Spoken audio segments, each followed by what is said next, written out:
আচ্ছা বাবাই, বাবাই তুমি কোথায় এসেছো? তাই কেমন লাগছে তোমার মামা বাড়ি? ভালো লাগছে। তোমার কোথায় ভালো লাগে, ঠাম্মি বাড়ি না দিদুন বাড়ি? না, কোন জায়গায় বেশি ভালো লাগে?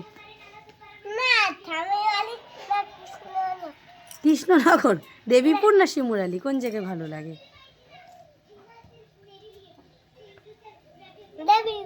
দেবীপুর। শিমুরালি কেন ভালো লাগে?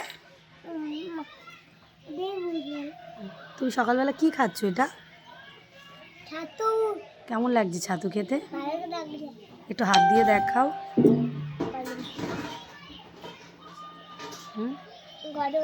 গরম নয়? তুমি তো শোনো শোনো শোনো, 5বার বলে দিলে কথা বলবা না, মানে মানে আমরা ওই 1 2 গুনি তো, 5 বলে দিলাম মানে আর কথা বলবা না। বাবা, তুমি এরকম বলা শিখে গেছো? ওকে ওকে ওকে, ঠিক আছে।